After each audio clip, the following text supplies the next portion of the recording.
Welcome to Mindblowers, the podcast where we explore the forces shaping the future. In this episode, we turn the spotlight to the new US administration, an administration that will help define the global race in artificial intelligence, transform the future of technology, and redraw the map of geopolitical power, especially in its rivalry with China.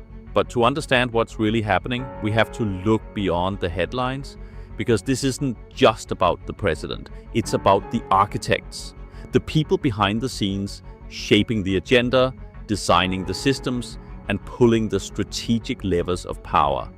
At the center of it all, Peter Thiel, billionaire, contrarian, and the quiet mastermind of a new political doctrine. Surrounding him, Scott Bessent, now finance minister, bringing hedge fund precision to national policy. J.D. Vance, the senator channeling populist fire into institutional reform. Elon Musk, reshaping everything from defense to communications infrastructure.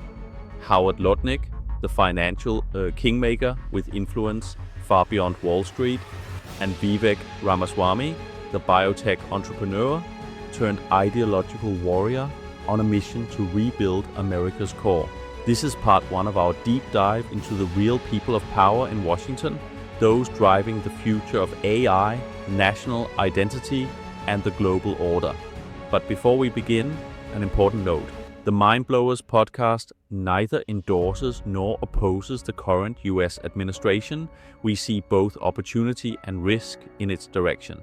Our goal is not to take sides, but to understand power at a deeper level than what's typically shown in traditional media. So welcome to Mindblowers again, and we are following up on our latest podcast talking about the Trump administration. But this time we'll focus more on the people in the administration, who they are, and what their ideology and thoughts are, to give a better understanding what kind of an administration we actually are dealing with. And in the studio, we have author Lars Thiel. Why did you actually want to do this video, Lars? Why do you think it's important?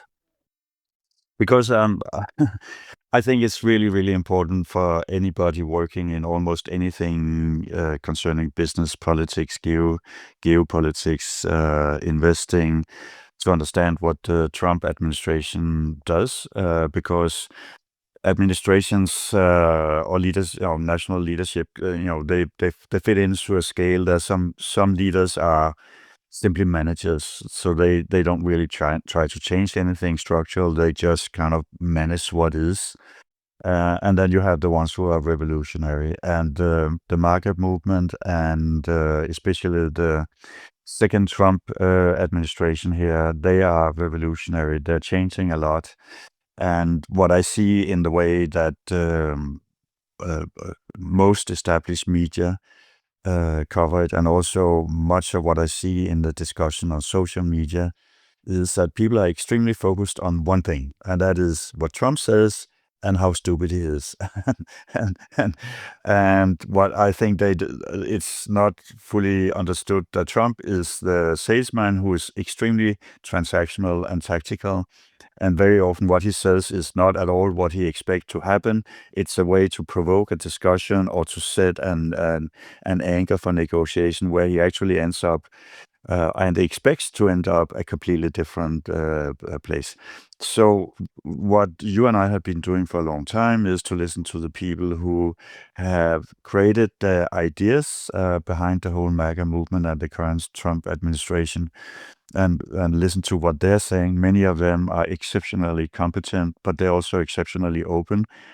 And because it's a public movement, it's a populist movement, they deliberately emphasize being open. And there again, you have political management in other countries at other times, where most or almost everything goes on behind closed doors.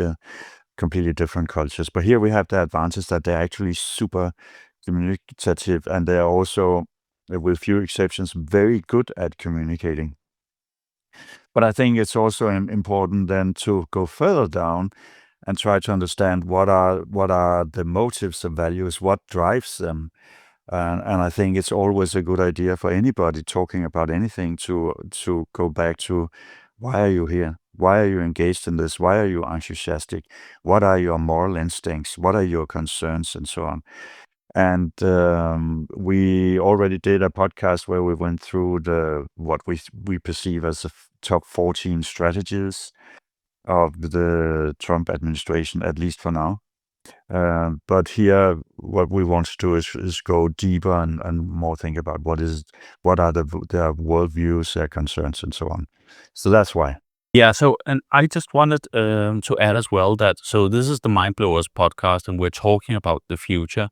And as you mentioned, this administration could actually have quite a big impact on the future, both in terms of strategic global power. Here I'm thinking about how they are going to deal with China, but also in terms of regulation and AI. I think a lot of what they're doing has to do with kind of winning the AI and robotic rates, or at least not losing it to China. So I think that is why it still fits within the remits of this podcast. I think another important thing to say is that we sometimes get mistaken for being Trumpists, which we are not. I can very directly say that I have not been supporting Trump in any of the elections. The last one, I didn't really support anybody, to be honest. But what we do want is to give a more balanced view than what we're seeing in traditional media, where they're most interested in kind of, especially in Europe, to provoke people, I think, against Trump, and they're showing his worst moments. And also, I think that they are giving a picture that there's no strategy behind this administration. And while I don't know if Trump himself is a great strategist, I think we'll see today that the people behind him are. And so, of course, there's sense to the madness. That doesn't mean we agree on any of his comments regarding Greenland, the way he presented the tariffs, for example, that negotiation strategy. Yeah, so I'd like to add to that. I'm not sure you and I are entirely at the same end of the scale, or same place on the scale on how much you support what is going on. I think I might be more positive in what I think would be the long-term effect of the Trump regime. So my reservations are merely about parts of what he does in terms of style, whereas I'm more optimistic about what they want to achieve. And so one of the things I see quite often on social media, but also on established media, is that, for instance, Elon Musk and Donald Trump are called idiots or something similar. And I just want to say, so if you look at the most influential people around Trump plus Trump himself, like who are they? Of course, there's Donald Trump, the president. There's J.D. Vance, the vice president. Elon Musk, who is not officially on the payroll, but who has been spearheading Doge, and he will hand most of that over, I think.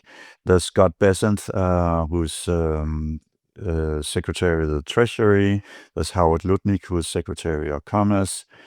Peter Thiel, who is, I think, has for a very, very long time been an intellectual power behind all of this. So he's been kind of pulling the strings from the background. Not that he is secretive, because he gives lots and lots of interviews, and is also a published author. There's David Sachs, and or at least there was Vivek Ramaswamy, there's Alex Karp, there's Blake Masters, there's Palmer Luckey, perhaps, and others. And you and I, we looked at what they have done. So first of all, if you calculate the average net wealth, it's if you include Elon Musk's, it's more than 20. It's closer to $30 billion per person. Most of them completely self-made. He's Elon Musk kind of distorts the statistics. So if you remove him from the average, it's $1.4 billion average net wealth of these people. And so you and I have been working in business our entire lives. I can just tell you it's not easy to earn $1.4 billion in business. It means that you have to be the best, the smartest, the most street smart as well, the most intellectually adept person among thousands or hundreds of thousands of people to do that. So in my opinion is that, to my knowledge, there's not a political team anywhere on the globe with such an intellectual power and such a broad insight as you see in and around the Trump administration. And for instance, to call Elon Musk an idiot in spite of the fact that he has completely revolutionized the American and to a large degree the international car industry, created a company that has been for many, many years had a higher market cap than the entire rest of the global car industry combined, that he launched SpaceX, which brought down the cost of launching rockets by more than 90% quite quickly, and which also has significant geopolitical significance. Is in a major way strengthens the hand of the United States that he did that. And he has gone into AI, where he currently runs the biggest AI, at least in terms of firepower, the biggest AI network in the world. He's quite far with robotics, certainly a contender for one of the greatest robotic companies in the world, etc., etc. So to call such a person an idiot, so I think this is an example of Dunning-Kruger syndrome, where people who cannot fathom levels of intelligence that are far higher than their own, and they see people who are much, much smarter than themselves as stupid. So this is what Dunning-Kruger has described quite well. So where people perhaps is an easier target would be Donald Trump, because he has been involved in a lot of, at least, suspension of payments and some bankruptcies. And also he inherited some money. So to my knowledge, he inherited $430 million, but he is worth close to $5 billion now. So seems like he's got like 10, 11 times as much money as he inherited. And when you operate in real estate, it is quite common to have, among all the things you do, if you do many, many things, that some of them run into liquidity problems and you have some bankruptcies. So this is also something I see among people who criticize the administration and the team, is that these are entrepreneurs. Almost all of them are entrepreneurs. And if you know entrepreneurship and you've read the statistics and you have a growth mindset, then you know that around 95% of growth startups go bankrupt. So these people have had their failures, but they know that's a part of the game if you want to start something. And the way they operate has very strong entrepreneurship culture. That means you try things, you try to do it at blitz scale speed, so very, very quickly. Some of what you do fails. Can fail overall, but it can also fail at a tactical level, in the sense that you're trying to go one direction, doesn't work, and then you make what you call a pivot. So quickly you adjust. And for many people who don't have this mindset and don't have this experience and don't understand how that works, they'll say it's chaotic. But I can tell you, I'm venture capitalist myself. I've started or co-founded 13 companies. And most of my friends are entrepreneurs. You know what? It's chaotic. It's really, really chaotic. And and I've invested in countless venture capital funds, and I've read all their reports and been on their investor calls and so on. And you know what? It's chaotic, but without it, there wouldn't be any Western civilization. So there's a lot of things that are entangled here, but the main thing is that people have never before seen an entrepreneurial team try to run a country. And of course, there are people who say that, he's trying to run it. So first of all, it's not he, it's a team. But let's say they're trying to run it as it is a company. You can't do that. But I think you can. It's just it's a very different way to do it. And he was not nearly like that in the first administration, but they've had a long time to prepare. And these people who all know each other, the ones I mentioned, they have a lot of informal dialogue all the time. And they also have, this was just, what I see as a part of the core team, but then, for instance, Bessent, who's leading the finance, Secretary of Finance, during the first Trump administration, he went to Trump and said, "Listen, you have to associate yourself with some of the smartest people in international finance, because they know how the system works. It's an ecosystem. If you do this, you'll have these negative effects on that, and so on." And going into the second administration, this has been far better organized. And it's particularly interesting, I think, to have Bessent as head of finance and Lutnick as head of commerce, because these people are extremely knowledgeable. And if you take across all these people, I tried to make a list of the companies that they have had direct investments in. So they've been associated directly in personally investing, for instance, a startup company or an unlisted company. And that it came out with 186 companies. I think it's very fluffy, that number. It depends how you define it. But of course, indirectly, much more. Just if you take Ludwig alone, his interests are in more than 800 companies. So he built up and navigated his finance company through all sorts of crises, including that they lost almost 600 people at the attack on the World Trade Center. They are completely different caliber, I think, that most of the people who sit in government, say in Germany and France. Yeah, what I noticed between Trump 1.0 and 2.0, the administration, is also the support from Silicon Valley, because I've been working with the Silicon Valley companies for more than the last decade.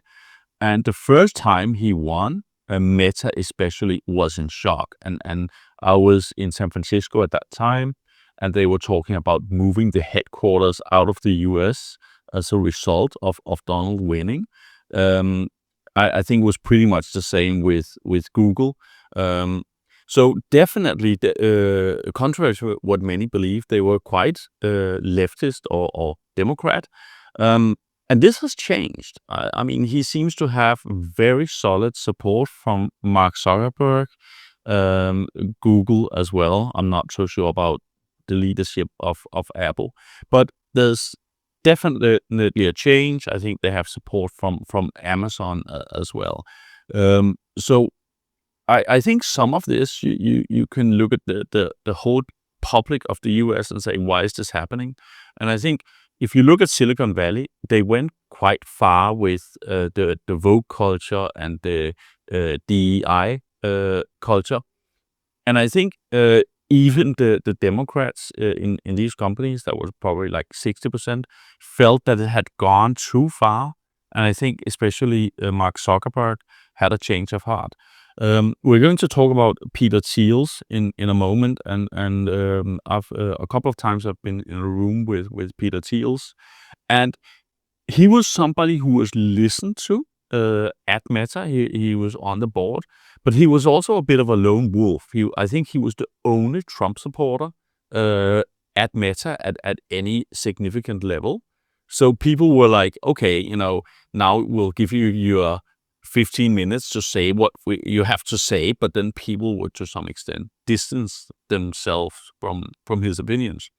And now he is sitting and smiling a little bit because now suddenly 80 to 90% of the company's leadership shares his opinions. So there's been a big shift. Yeah, so obviously Silicon Valley, although it's very influential economically over the long term, um, it doesn't represent very many votes, but it's significant how that has changed because it had a very strong democratic leaning. But then the Democratic Party moved to the left, and especially DEI, diversity, equity, inclusion, that movement where you should not be selected on the basis of your merits, but instead on the basis of your sexuality, your sex, your race, and so on, um, became an irritant, I think, to many people there. But then they were afraid of going against it because it already got an almost fascist character, in the sense that if you tried to go against it, you would be cancelled. You would just be, the people would try to close down your career, close down your company, shame you publicly, and so on. So for that reason, the entire Silicon Valley community went much further than the leaders that typically wanted to go, and some of the leaders actually didn't want to go there at all, but they felt they had no choice. And then it's interesting with Peter Thiel, and but yeah, maybe we should see a little portrait of Peter Thiel. So one of the things about Peter Thiel is that he looks for the he's looking for what he sometimes called the overlooked secrets, that this thing that is true but not is but a view that is not widely held. He says that everybody has to look for things that are true but that people don't widely believe in. And he also does that in terms of philosophy and politics. So I think he has seen it as an important mission for him. So when he was not aligned with the Silicon Valley consensus, that he spoke up, he kept consistently speaking out about it. And the reason that he could stay within this, with the power centers, was just that he was is an incredibly skilled investor and entrepreneur. So people could not exclude him really, even though he had the wrong political views. But then you had different things, like cracks in the dam. One thing I think was important about 4 years ago. David Sachs and 3 other venture capitalists with an entrepreneur background, they made this All-In podcast where they started speaking out against DEI and other leftist views. And in the beginning, it was very small, but it kept gaining more and more traction. And in the end, now David Sachs, so one of the 4 hosts, he's actually now sitting in the Trump administration, and he is responsible for AI and blockchain. And so he has been, he was chief operating officer of PayPal and has been a successful entrepreneur. Let's take a look at him. Peter Thiel, born in Frankfurt, Germany in 1967 and raised in California, is one of Silicon Valley's most influential and contrarian thinkers. A billionaire, investor, entrepreneur, and political donor, he has helped shape both the tech industry and the emerging ideological battles of 21st century America. Thiel first rose to prominence as co-founder of PayPal and an early investor in Facebook. He later founded Palantir Technologies, a data analytics firm that became a key player in US intelligence and defense.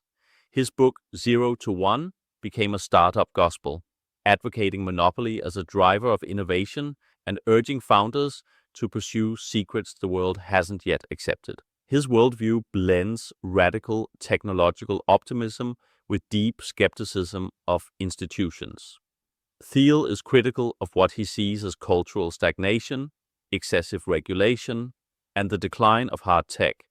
He advocates for breakthroughs in AI, biotech, and life extension, and he's poured money into ventures aimed at radically extending the human lifespan. Politically, Thiel's path has been unconventional. A longtime libertarian, he later became a vocal supporter of Donald Trump, speaking at the 2016 Republican National Convention. His support signaled a shift. A Silicon Valley titan breaking ranks with the coastal elite consensus. He's since become a key behind-the-scenes figure in the national conservative movements, backing figures like J.D. Vance, Blake Masters, and others aligned with a populist, anti-globalist agenda. Though not a formal government official, Thiel has exercised influence through appointments, funding, and policy circles. His companies, especially Palantir, work closely with government agencies in defense and intelligence. Thiel has also courted controversy, from his role in funding the lawsuit that shut down Gawker to critiques that he supports authoritarian tendencies. Critics say he uses his wealth to amplify fringe views. Supporters argue he brings clarity and courage to a system in decline. Whatever the view, Peter Thiel is not just a financier, he's a political force, a futurist, and one of the key architects of the new American right. I don't know if you read his book From Zero to One. I'm also linking it here in the comments. But I think this is where he began his kind of attack on the Democrats, saying that he's saying unique companies that go from 0 to 1. There was nothing like it before. And then you create this innovative company. He mentions Google as an example. And he says that the Democrats make it harder to create these companies. The EU also make it harder to create these companies. And this was one of the main reasons for him to actually support Trump in the first elections. Yeah, that is true. So there's an increase, in his opinion, there's an increasing resistance against radical innovation. And I actually think that we see that also in the common reaction against the Trump administration, because there's a resistance against its attempt to make radical innovation in the way the country is managed. So I just want to say, so I read the 0 to 1 quite quickly after it came out. And I was on a panel discussion in China late last year, and one of the Chinese panel participants said, the Americans are the best in the world at 0 to 1. The Chinese are very good at 1 to 100. and of course, the Chinese want to become better at 0 to 1. But there's a big, in the entire team behind Trump, there's a big concern that the bureaucracy, the maze of regulations, makes it harder and harder to do these radical innovations. And they are the foundation of the power and wealth of Western civilization, and are becoming, they're doing now the same in Asia. And they think that it's not only in terms of more happiness, more wealth, better lifestyle, and so on, but also in terms of geopolitical safety and power. It is very, very important to become better at doing this radical innovation. And there's a wide agreement that you have to remove all the obstructions that the governments increasingly create. And you have to do it very quickly. And they are onto that at full speed right now. Interesting. So who do you think are kind of the main players in the administration? Well, I think it's very important to look at Howard Lutnick and Scott Bessent. Let's do a little profile of Howard Lutnick first. Howard Lutnick is a veteran American financier and now one of the most influential voices in U.S. economic policy. Born in 1961 and raised in New York, Lutnick joined Cantor Fitzgerald after college and quickly rose through the ranks. He became CEO in the 1990s, but was thrust into the global spotlight after the September 11th attacks, when the company lost 658 employees, including close friends and colleagues. Lutnick's leadership in the aftermath, while controversial to some, was widely recognized as pivotal in helping the firm survive and rebuild. Under his guidance, Cantor Fitzgerald expanded beyond trading into real estate, fintech, and global brokerage. He also grew its affiliate BGC Partners into a major financial player, overseeing a network of over 800 entities. Politically, Lutnick has aligned with pro-business conservatism and economic nationalism. A supporter of Donald Trump, he played a role in campaign fundraising and now serves as U.S. Secretary of Commerce.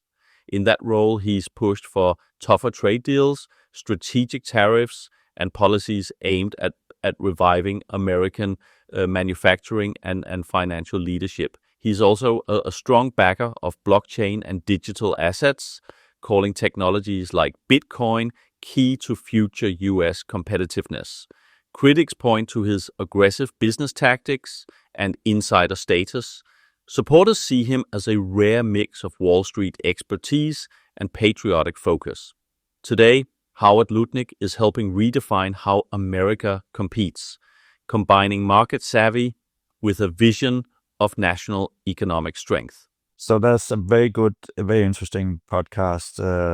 It's actually a special episode of the All In podcast where they interview Howard Lutnick in the White House. And he goes through what happened during the presidential campaign and afterwards. And it's very interesting because he says that they had he has been a personal friend of Donald Trump for 30 years. They know each other extremely well. And I think they have had a lot of fun together also. So they're real buddies. But they made a deal that Donald Trump should entirely focus on getting reelected. And then Lutnick, he should focus on preparing the administration. So he should find the different candidates, but he was also developing and refining the strategy. And it was his idea to try to cut the budget deficit with a Doge program. It was he who went out to register the domains, the URLs for Doge. It was he who approached Elon Musk and asked if he would spearhead that in the beginning. And he also came up with the idea that he himself should try to find extraordinary income to the tune of 1,000 billion, so $1 trillion, and that the Doge program should aim to save $1 trillion. But he did something else also, and that was he viewed what they did as a public movement. So that was very important all the time to have the people. Not all of the people clearly, but to have a broad public support behind their politics or policies. And he prepared a list of candidates. Initially, it was 20 candidates for each key post in administration. Then they would have these sessions where they would cut it down to 10, to 5, and so on. But for every candidate, he would have a video clip where this candidate is presenting an idea or a proposal, because it was very important to them that these people were media savvy. And the reason for that was that if you cannot sell what you're doing to the public, so they understand why you're doing it, then you'll lose their backing. And right now we're in a situation where Donald Trump actually is quite unpopular as the polls as a president. But they're still sitting in a pretty safe place because Democrats are far more unpopular. So he has been playing a critical role, I think, and it's setting the team, defining what it should do. Bessent, let's take a profile of Bessent also. Scott Bessent, born in 1963, is a seasoned American investor and one of the more discreet power players shaping U.S. economic policy. Now in his early 60s, he brings decades of global financial experience to the political arena. Raised in Florida, Bessent rose through Wall Street to become chief investment officer at Soros Fund Management, managing billions and earning a reputation for sharp macroeconomic strategy.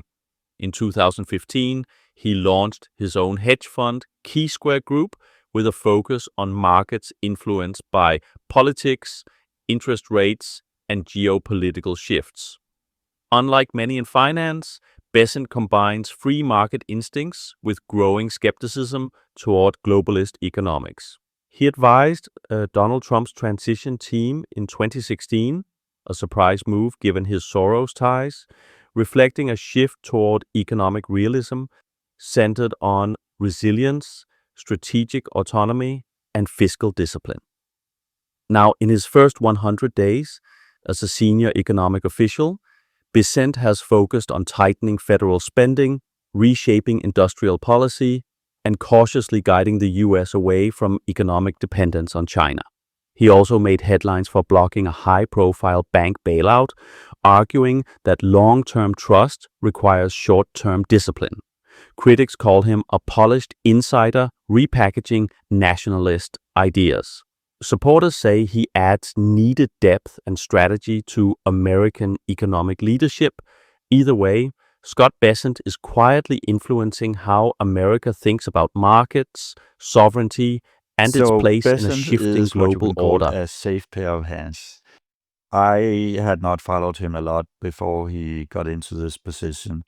What I would say is that even though he has a very peculiar demeanor, I think he comes across as really, really competent and safe when he is in media.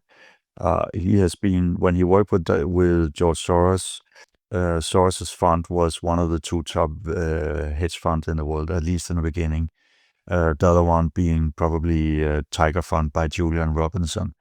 He had a massive mastery of international finance, how the whole system, monetary policy, currencies, equity markets, and so on worked. He also understood general economics incredibly. He's been teaching this at the history of general economics at Ivy League university level. And he also has a very, very good sense of geopolitics and has been using it in his career. So I have the sense that when Donald Trump, who is a bit of a, no, not a bit of, he's a loose cannon. When Donald Trump does something that the markets won't like, one of the people who can pull him back and say, Donald, don't say this, is Scott Bessent. And Donald is actually internally by people who have been working with him known for the way he makes decisions. Is he talks with a lot of people around him, all of them, and then he makes a decision based on everything he hears, which in some cases, of course, is different from different people. So he does listen to his team, although he doesn't come across as doing that when you see him on television or in interviews. Wouldn't it be smart to use his team more? I'm thinking if you were using, for example, Bessent more in, for example, presenting the tariffs, or you use Rubio more when it comes to Ukraine, because I think Donald Trump is probably quite good at rallying his own supporters in the U.S., but he has a tendency to provoke not just European leaders, but also the European public, and I think the same goes for China. So couldn't he use his team much more actively? Yeah, so first of all, they do all speak a lot. It's just that the mainstream media only listen to what Donald Trump says, which is unfortunate. So the only way he can avoid that is by simply not talking about some things.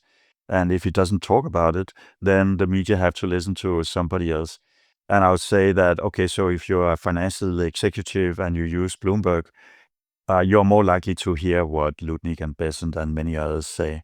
But the broader public, they are only presented what Donald Trump says, and we can discuss actually the ups and downs of the pros or cons of his way of communicating. So let's start with something where we think he did a really, really bad job. So I'll start with when he says we need Greenland, and at one point he says he will not. He's asked if a military intervention could be used, and he says he doesn't exclude anything. I think that was something like that, the wording. that goes down really, really bad in Greenland and in Denmark. And on the other hand, there is actually a possibility, you and I think, to make a really good deal between the US and the Greenlanders and Danish and the Danes. But the way to do that is have private meetings. And so I think that he really messed that up in the way of communicating. A deal might still happen, but it was very, very counterproductive to open it in that way. But do you think he means it? That he would be Yeah, willing to put in the troops in Greenland? No. And the people around him have also said, no, he will never do that. Of course he won't. But in the spur of the moment, he says things that you shouldn't you shouldn't actually take them too literal. Also, when he said he would stop the war in Russia or in Ukraine in 48 hours or 24 hours, I mean, no sane person really believed he would do that. That's just Donald Trump being Donald Trump. But now we're talking about bad examples. So as the second one is by talking about Canada becoming an American state. I think he swung the election in Canada around, so the Liberals won instead of the Conservatives. That was for him a very unfortunate result. And if you think about it, if Canada did become an American state, the U.S. would become democratic forever after, because they would have a lot of votes, and they would typically vote more to the left than the average American. So it doesn't really work for the MAGA movement to have Canada as a state, and it's not going to happen. And so it's stupid and unnecessary to do this. A third example is, so you open up negotiations with a lot of nations about tariffs, and then he says at one point that they're all kissing his ass. I mean, nobody wants to be seen as kissing Donald Trump's ass. So, I mean, this is so stupid. And actually, I think some of his voters may like when he says it, but, they could also like him if he doesn't say it. So, these are examples where I think it is horrible.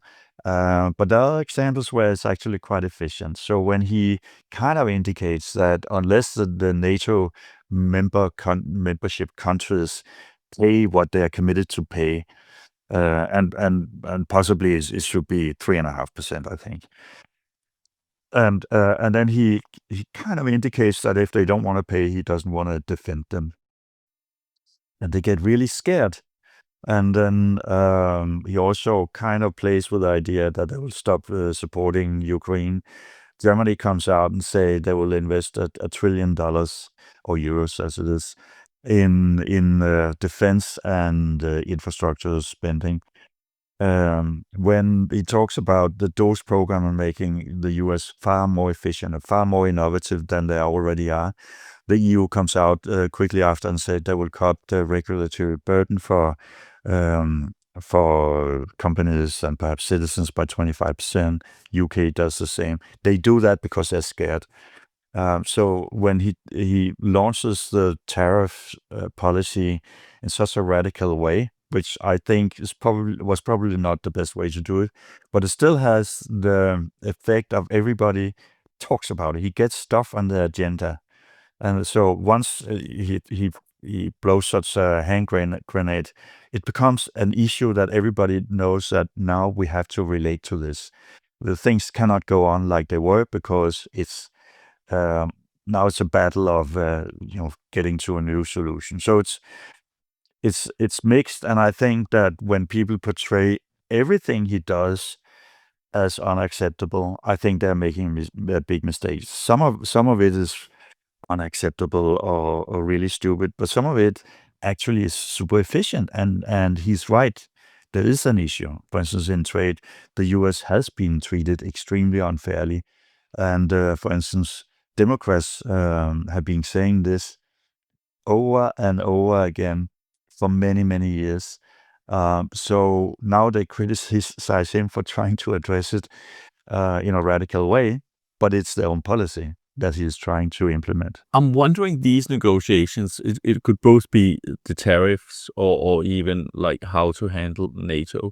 So one technique I've seen work in negotiations is that you would have kind of the CEO of the company dropping a bomb, saying, I don't expect us to be able to do any deals this year. We're too far from each other. And then, maybe I would come in like from a commercial position and say, okay, you heard the guy, but let's try and make something work. And it actually, that tactic can work because people will, first of all, say, well, we want to talk to you. So they'll not try to go back to the CEO. And secondly, like an anchor has been thrown, which can help you in the negotiation. But I would be slightly worried if it's actually if Donald stays in the negotiation, like let's say the tariffs, right? You drop the bomb of 124% on China, for example, or another country, and then if he stays in the negotiation and say, well, this is still my opinion, it becomes difficult. But how do you think they play that? Do they introduce somebody else? Well, I read about how they're actually doing it, so it's not a secret. So they have a team now that works 6 days a week, and they're focusing on about 15 countries or regions right now in parallel. So they have negotiation teams working nonstop pretty much. And so the biggest negotiations are handled by Donald in person, and the other ones are delegated. But of course, these people, everybody who negotiate, have to discuss what's going on, constantly in real time. So they're doing that. I think it would be interesting also to add JD Vance into our discussion. So JD was, or shall we call him Vance? He was introduced to Donald Trump by two people, by Peter Thiel and by David Sachs. To my knowledge, there might have also have been others, and they proposed that Donald Trump should take a good look at him for several reasons. First of all, he came from a really, really difficult social environment. He volunteered for, went into military, went to a battle zone, changed his mind about the geopolitical interventions of the United States because of what he saw and his reflections about it. Then worked in Peter Thiel's own venture fund, learned a lot about venture, then founded his own venture fund. So here you have people who represent the neglected working class, the social problems in the United States, who has an interest in and patriotic interest in geopolitics, was extremely bright, but very importantly also understands startups and venture capital. So let's do a profile about him. J.D. Vance is the Vice President of the United States and one of the more distinctive voices in American politics today. Raised in Middletown, Ohio, in a working-class Appalachian family, Vance first gained national attention with his 2016 memoir, Hillbilly Elegy. The book, a personal account of family struggle and social decline in post-industrial America, became a bestseller and a flashpoint in the national conversation, praised for its honesty, criticized for its portrayal of poverty. Vance later earned degrees from Ohio State and Yale Law School before entering venture capital. Backed by billionaire Peter Thiel, he launched a fund focused on revitalizing businesses in the American Midwest. These experiences shaped his belief in national industry, strong communities, and the limits of global capitalism. Politically, Vance represents a new strain of conservatism, blending economic populism, cultural traditionalism, and skepticism of elite institutions. Once as a fierce critic of Donald Trump, calling him reprehensible in 2016, Vance reversed course and joined Trump's administration as vice president. In his short time in office, Vance has made international headlines. In Brussels, he delivered a blunt speech to the European Union, urging NATO countries to take more responsibility for their defense. On a high-profile visit to Greenland, he promoted U.S. investment in rare earth minerals, sparking environmental concerns.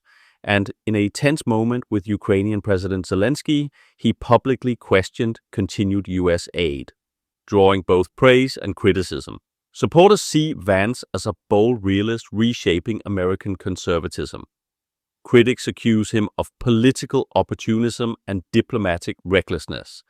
Whatever the view, J.D. Vance is helping redefine the role of vice president, blending populist rhetoric, strategic ambition, and a deeply personal American story. Yeah, he is definitely an interesting person. I actually heard some rumors that he had mentioned that he would never support Trump just a couple of years before he became vice president. So it seems to be quite a turnaround. Yes, so many of these people that are around Trump have had big reservations or been anti-Trump earlier, and it is about that the Republican Party was it was conservative in the old-fashioned way, and then became neocon, and neocon, so neoconservative was largely about going back to the role that the United States had just after World War II, where it was really the global policeman and was really ensuring that everybody stayed within their own borders and so on. They also had it had a period under Ronald Reagan where it was very dominated by strong supply side policies, make it easier to do business, cut taxes, deregulate, and so on. So the market movement, with a focus on helping people, American workers who had been thrown into direct competition against, for instance, Chinese workers, would work for a fraction of the money, 6 days a week, living in dorms instead of having a home, and so on, had been unfair. And so the market movement is not favoring free libertarianism in terms of trade. So it sees the benefits, the merits of trade, but it also sees the problems if you have unbridled free trade. And that it just took a while for many of these people to understand what it was that the people, that Donald Trump and the people who backed him, actually wanted to achieve. So lots of them have said bad things about Donald Trump before they started embracing him. Maybe it would be interesting for us now to look a little bit at David Sachs, who I mentioned before, who was one of the people who are driving the mental change among many people. But could we elaborate a little bit on Vance? I mean, to me, he seems a little Trump-like in the way that he's kind of a loose cannon. He likes to give really strong messages that he probably knows will provoke people quite a lot around him, also even alienate people. I'm thinking of his speech in Munich. I'm thinking of some of the stuff he said in Greenland. What do you think the idea of having kind of bully one and bully two as the president and the vice president? I'm not sure that's ideal. I think maybe a good cop, bad cop would be a better pair. So you'll have Donald Trump as a perpetual bully, and then a vice president who should smoothen things. So he can smoothen things. Once it appears that his recent visit to India with his Indian-born wife was constructive. And for instance, Elon Musk has also built a very big rapport with Modi, the Indian president. So good cop, bad cop things can work, but I think sometimes J.D. Vance, he ruffles feathers a little bit more than is useful. But I also think that he is very, very competent. So in a negotiation situation, he's probably very skilled. Do you think they want to be a bulldog so Donald Trump can actually be the nice one and say, okay, you talk to my bulldog, but now the older, wiser Trump will be here to help you? I mean, that's the only good cop, bad cop I could really see working. At least, I mean, looking at, for example, the Zelensky conversation, there, Trump was actually kind of the nice older gentleman, and then Vance was the one attacking Zelensky, and Trump was, if you see the whole interview, was trying to be a lot nicer to him and patient. That could be, and it could also be there's no clear strategy, but that they're very skilled at these things, both of them. So it could be the one see that randomly on the spot, one discovers that the other one is taking a specific role, and then you adapt to that. I've been involved in talks myself where these things have evolved, on the spot spontaneously. But I suggest that we move on to one of the two backers of Vance, which was David Sachs, and do a little profile of him. David Sachs was born in Cape Town, South Africa in 1972 and moved to the US as a child. Now in his early 50s, he's known not just as a tech entrepreneur, but increasingly as a power player in American politics. Sachs first made his mark as Chief Operating Officer of PayPal, where he helped scale the company and steer it through its IPO and sale to eBay. He became one of the so-called PayPal Mafia alongside Elon Musk and Peter Thiel. His next big win came with Yammer, a business networking tool he sold to Microsoft for $1.2 billion in 2012. Since then, he's become a prominent venture capitalist through Craft Ventures, backing breakout startups like Airbnb, Uber, Slack, and SpaceX. But it's his political turn that's drawn headlines lately. Once seen as a libertarian, Sachs has moved toward a blend of economic nationalism and pragmatic populism, championing free speech, criticizing woke capitalism, and pushing for American tech independence. Critics accuse him of echoing far-right talking points and of using his influence to stoke cultural divisions. He's unapologetic. A vocal supporter of Donald Trump during the 2024 campaign, Sachs joined the administration in early 2025 as a senior advisor for technology and economic strategy. In his first 100 days, Sachs has focused on deregulating tech, fighting digital censorship, and advancing US dominance in AI and quantum computing. Love him or hate him, David Sachs is reshaping both Silicon Valley and Washington. What I think is that in social movements, you have these ambassadors, opinion makers. So sometimes you have a hierarchy of opinion makers. So you have somebody who recruit more opinion or ambassadors for the ideas, who recruit more ambassadors again. So it's like this cascading effect. And I see that perhaps the All-In podcast has been one of the phenomena that has recruited and turned around a lot of people who are typically Democrats to the MAGA movement they've done so many podcasts, and each podcast is very long, and we've done a lot of specials. So it's a lot of hours where you listen to these people and their guests. And for instance, in before the last election, they invited before you had the candidates for the Democrats and the Republicans, you had all these candidates competing for the post, and every single one was invited into the studio. The Republicans typically showed up, the Democratic typically didn't. But that in that way, they also they kind of brought people together and made a lot of people understand what exactly are we talking about here and why are we talking about it.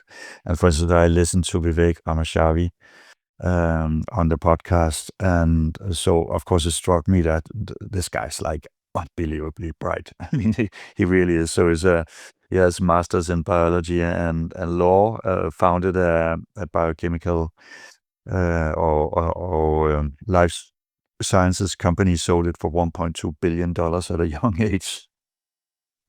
And I started going to public life and doing some private equity in investments. And I just listened to him and saying that, there are bad things going on out in the world, but you know what? Some of them are not our problem. And and I thought, in my mind, they were our problem. But then I thought, yeah, but maybe there are also lots of bad things going around fairly close to me, but they're not my problem. So I'm not the one who's trying to address them. I can't address everything. So maybe we should just see a little portrait of Vivek Ramaswamy. Yes, let's do that. Vivek Ramaswamy was born in Cincinnati, Ohio in 1985, now 39 years old. A first-generation American, he earned degrees from Harvard and Yale before launching Vance Sciences, a biotech firm focused on reviving abandoned drug programs. He made billions through bold, high-risk deals that earned praise and criticism for prioritizing speed and investor returns over long-term safety. After stepping back from biotech, Ramaswamy turned to politics and culture. His best-selling book, Woke Inc., slammed ESG investing and what he calls woke capitalism, accusing corporations of hiding behind social causes while failing their core responsibilities. Critics accused him of oversimplifying complex issues and inflaming culture wars for personal gain. In early 2025, Ramaswamy was appointed to co-lead the new Department of Government Efficiency, DOGE, alongside Elon Musk. While some hailed it as visionary, others saw it as a PR stunt. Still, in his first 100 days, he led audits, scrapped redundant agencies, and pushed AI-driven streamlining, slashing bureaucracy, and saving billions. Though he left Doge quickly to explore a gubernatorial run, his impact is lasting. Loved by some, loathed by others, Vivek Ramaswamy is a polarizing force, part entrepreneur, part political disruptor, and fully committed to rewriting the rules of American power. You asked me if I thought that the All In podcast had made a change. I actually think podcasting has made a change in the election or has had an impact. I think the Joe Rogan podcast, for example, has moved votes. I think that Donald Trump went on there. I think he did quite well, and he didn't make any of those terrible quotes or anything like that. And then that Kamala Harris decided not to go on there, and that Rogan was kind of attacking her, said, she's acting like she's Beyonce with a ton of demands for actually coming on the podcast, and then they couldn't agree. I think that placed her as a prima donna who is not like a person of the people. So I think that made a change. Yeah, and Donald Trump was sitting there almost 3 hours talking with Rogan, and I think it was watched by around 90 million people. That was part one of our deep dive into the hidden architects of the Trump administration. We've only scratched the surface. In just a few days, we'll be back with part two, where we go deeper into key figures like Elon Musk, David Sachs, and the mysterious force behind Luckey.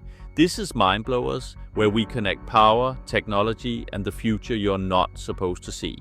Don't just follow the headlines, follow the real story. See you soon.